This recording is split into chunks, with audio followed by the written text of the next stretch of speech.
เอาวันนี้เขาประชุมกับหัวหน้ามาเนี่ยเขายังวุ่นกับเวียกครอบครัวเขาอยู่นะน้องเขาต้องการใช้เงินมื้อนี้ลุงเฮียนบอกว่าเป็นจ่ายค่าเทอมมื้อนี้มื้อสุดท้ายเลยเฮ็ดแนวใดก็สิบ่ทันแล้วแหละธนาคารก็คือสิปิดละ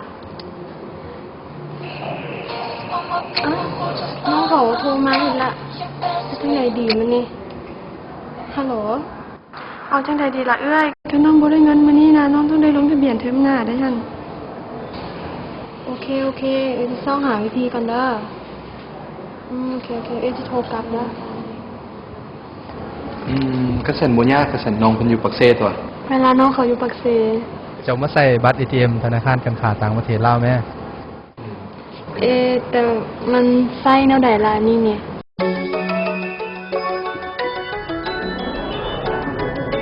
สบายดี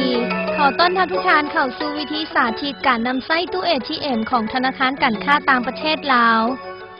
ตู้ ATM ของธนาคารการค้าต่างประเทศลาวประกอบมีคือ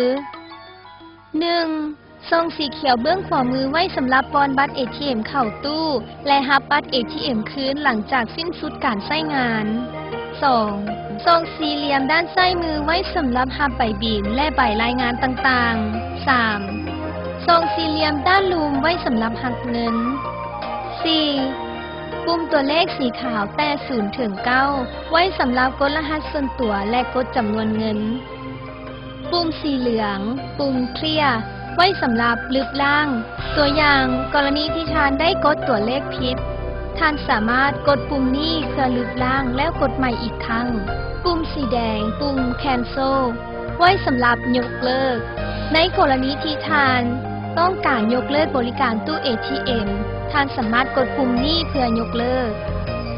ปุ่มสีเขียวปุ่ม enter หรือปุ่มตกลงใช้ในการยืนยันการทำงานต่างๆเช่น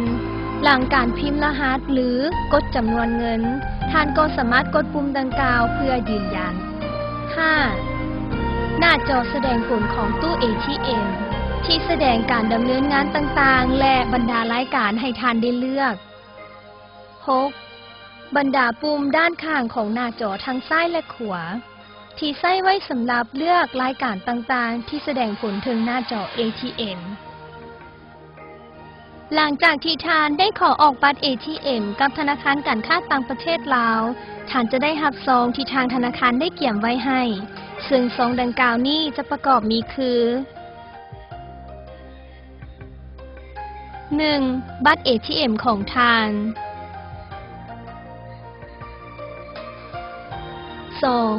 ซองซึ่งมีรหัสที่ทางธนาคารได้กำหนดเอาไว้ให้ในข้างทำอิฐเพื่อให้ท่านได้เข้าไปตั้งรหัสส่วนตัวของท่านเองและ 3. แผ่นคู่มือสาธิตการนำไส้บัตร ATM ของธนาคารการค้าต่างประเทศลาวต่อไปขอแนะนำทุกท่านเกี่ยวกับวิธีการนำไส้บัตร ATM ข้างทำอิฐเริ่มต้นด้วยการนำเอาบัตร ATM ของท่านปอนเข้าซองปอนบัตรตามเบื้องที่มีลูกศรกำหนดไว้ให้หลังจากปอนบัตรเข้าหน้าจอจะแสดงเมนูให้ท่านได้เลือกภาษาในที่นี้มีภาษาลาวและภาษาอังกฤษขอเลือกภาษาลาวจากนั้นหน้าจอจะแสดงคำสั่งให้ท่านกดรหัสส่วนตัว6ตัวเลขที่ท่านได้รับจากซองที่ทางธนาคารได้เขียนไว้ให้ท่านกดรหัสตามปุ่มตัวเลขและตามด้วยกดปุ่มสีเขียว Enter เพื่อยืนยันหน้าจอจะแสดงผลให้ท่านตั้งรหัสส่วนตัว6ตัวเลขของท่านเองด้วยการกดปุ่มตัวเลขตามด้วยกดปุ่มสีเขียว Enter เพื่อยืนยันหลังจากสำเร็จแล้วท่านจำเป็นจะต้องได้กดรหัสส่วนตัว6ตัวเลขของท่านอีกครั้งตามด้วยกดปุ่มสีเขียว Enter เพื่อยืนยันจากนั้นหน้าจอจะแสดงผลให้ท่านรู้ว่าการตั้งรหัสส่วนตัวของท่านแม่นสำเร็จแล้วขอให้ท่านรอท่ารับบัตร ATM ของท่านคืนจากซองปอนบัตรเพื่อนำใช้การบริการต่อไปเป็นการสาธิตการถอนเงินด้วยบัตร ATM เริ่มต้นด้วยการนำเอาบัตร ATM ของท่านปอนเข้าในซองปอนบัตรตามเบื้องที่มีลูกศรกำหนดไว้ให้หน้าจอจะแสดงผลให้ท่านได้เลือกภาษาลาวหรือภาษาอังกฤษ ต่อด้วยการกดรหัสส่วนตัว6ตัวเลขของทานตามด้วยกดปุ่มสีเขียว Enter เพื่อยืนยันเมื่อรหัสของทานที่กดถูกต้องหน้าจอจะเข้าสู่รายการต่างๆของตู้ ATM เพื่อให้ทานได้เลือกใช้บริการต่างๆเช่นบริการถอนเงินกวดเบิ่งการเคลื่อนไหวหาข้างล่าสุดของบัญชีบริการโอนเงินเปลี่ยนรหัสส่วนตัว6ตัวเลขของทานเบิ่งข้อมูลธนาคารและกวดยอดเงินในบัญชีของทานสำหรับบริการถอนเงินทุกครั้งพวกเขาขอแนะนำให้ทานกวดเบิ่งยอดเงินในบัญชีของทานก่อนที่จะใช้บริการถอนเงินด้วยการกดปุ่มสีดำทางด้านข้างของคำสั่งกวดเบิ่งยอดเงินในบัญชีจากนั้นหน้าจอจะแสดงให้ทานรู้ยอดเงินในบัญชีของทานและถามทานว่าทานต้องการรับใบบิลหรือบ่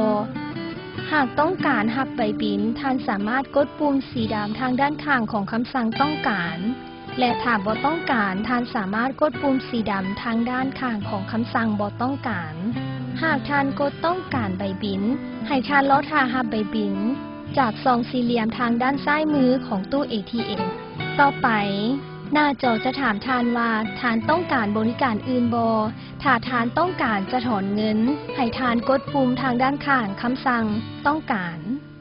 หน้าจอจะกลับคืนสู่เมนูรายการต่างๆอีกครั้ง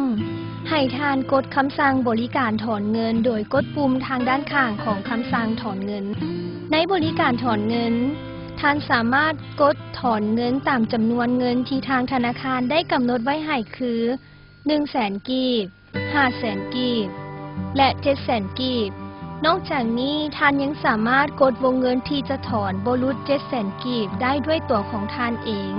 โดยการกดปุ่มทางด้านข้างของคำสั่งต่อมาหน้าจอจะแสดงให้ทานกดจำนวนเงินที่ทานต้องการถอนบ่เกิน 700,000 กีบต่อครั้งแล้วตามด้วยการกดปุ่มสีเขียว Enter เพื่อยืนยันจากนั้นหน้าจอจะแสดงยอดเงินที่เหลือในบัญชีของทานหลังจากการถอนและถามทานว่าทานต้องการใบบิลหรือบ่หากต้องการกดปุ่มสีดำทางด้านข้างของคำสั่งต้องการหรือถ้าบ่ต้องการกดปุ่มสีดำทางด้านข้างของคำสั่งบ่ต้องการในที่นี้ขอแนะนำให้ทานเลือกต้องการรับใบบิล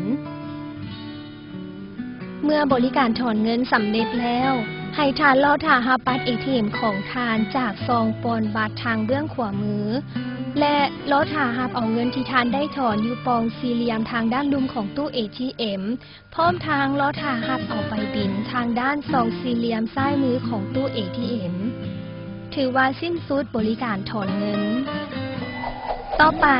เป็นวิธีสาธิตการนำใช้บัตร ATM เพื่อโอนเงิน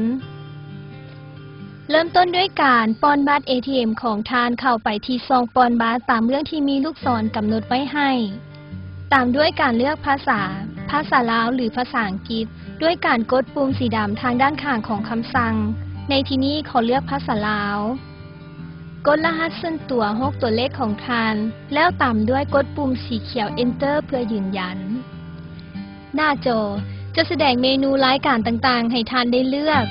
ในที่นี้ทานต้องการบริการโอนเงินแมนให้กดปุ่มสีดำทางด้านข้างของคำสั่งโอนเงินเพื่อเลือกบริการต่อมาหน้าจอจะแสดงเลขบัญชีของทานชื่อบัญชีของทานที่เป็นเจ้าของบัตรและมีซองวางให้ทานกดเลขบัญชีของผู้ที่ทานต้องการจะโอนเงินให้ทานสามารถอ่านรายละเอียดเพิ่มเติมได้ที่ทางด้านลุ่มของหน้าจอให้ทานกดเลขบัญชีของผู้ที่ทานต้องการจะโอนเงินให้แล้วตามด้วยกดปุ่มสีเขียว Enter เพื่อยืนยันจากนั้นหน้าจอจะแสดงรายละเอียดการโอนซึ่งประกอบมีเลขบัญชีของทานชื่อบัญชีของทานซึ่งเป็นผู้ที่จะโอนเงินและรายละเอียดของผู้ที่จะรับเงินโอนของทานคือเลขบัญชีและชื่อบัญชีของผู้รับต่อไปให้ทานกดจำนวนเงินที่ทานต้องการโอนแล้วกดปุ่มสีเขียว Enter เพื่อยืนยันหน้าจอจะแสดงข้อมูลการโอนเงินของทานอย่างละเอียดอีกครั้ง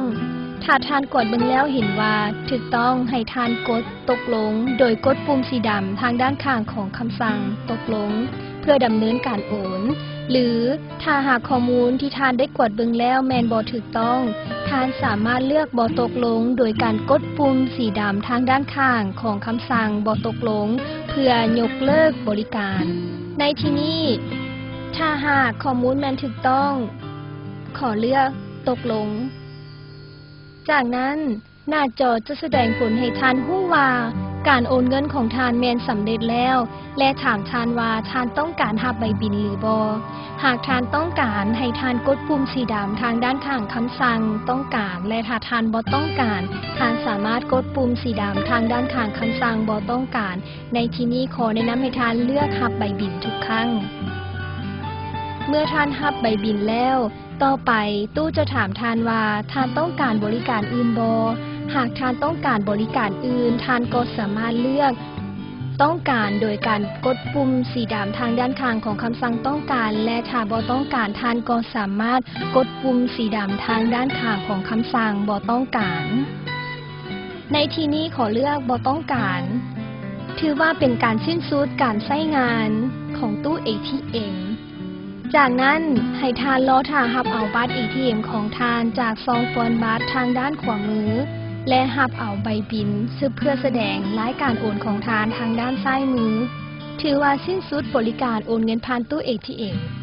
เจ้าและที่ผ่านไปแล้วนั้นก็แม่นวิธีสาธิตการนำใช้บัตร ATM ของธนาคารการค้าต่างประเทศลาวในกรณีที่ท่านหากพบปัญหาใด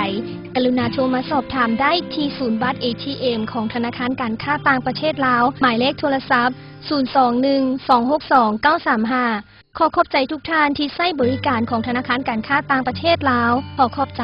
สบายดีได้เงินแล้วได้เอื้อยมีแต่มื้ออื่นเนาะสิเปิดบัญชีธนาคารการค้าต่างประเทศลาวเพื่อเช็ดบัตร ATM ไว้เลยมื้อหน้ามันสิบ่ยุ่งยากจังซี่อีก